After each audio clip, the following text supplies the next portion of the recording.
Magandang araw mga kamarites, dahil nga bumuhos ang malakas na ulan kagabi, ayan, tambak na naman nga ang linisin ng mga marites nyo.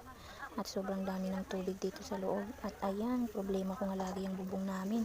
Dahil nga plastic lang yung inilagay, lagi kong inaayos gawa nga ng natatanggal. At napupuno ng tubig, kaya ayan, lagi namin nililinis yan. At yung sahig namin puno na naman ng tubig at putik dahil nga sobrang lakas ng ulan kagabi. Ayan, na dami na namang linisin. Kaya ayan, kung mapapansin nyo, sabay-sabay nga itong mga estudyante din dahil nga marami pa kaming linisin, tapos marami din bumibili. Ay nako, hindi na naman makakapagpahinga ang mga marites nyo gawa ng ayan, dami kaming gagawin. Maglilinis kami, tinanggal nga namin yung pinaka tabo ng aming istante gawa nga ng basa na at napakadumi na, kaya papalitan na lang namin ng bagong plastic yan dahil nga sobrang dami ng dumi. Kaya mamaya papalitan ko ng plastic. Ayan, kung mapapansin nyo nga ay naglalagay na nga kami ng paninda namin at eto na nga, naglilinis na din kami sabay-sabay na.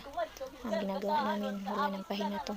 Isang pahingahan na lang to kapag tapos ng break time dahil nga hindi pa yan tapos. Kapag tapos namin maglagay ng mga paninda ay maglalagay din kami ng mga gamit dyan dahil nga basa din yung pinaka aparador dyan. Lilinisin din namin yan mamaya at dahil nga marami ding bumibili kailangan namin magmadali. Ayan nga, kung mapapansin nyo, marami na din estudyanteng pumasok ngayon at marami na rin bumibili dito sa tindahan namin, kaya kailangan na din namin magmadali dahil ayan, hindi nga kami matapos-tapos sa aming paglalagay ng mga paninda namin gawa nga ng sumasabay ang mga namimili. Kaya ayan, nagulat nga yung isang tao dyan dahil nga nagbibidyo nga ako.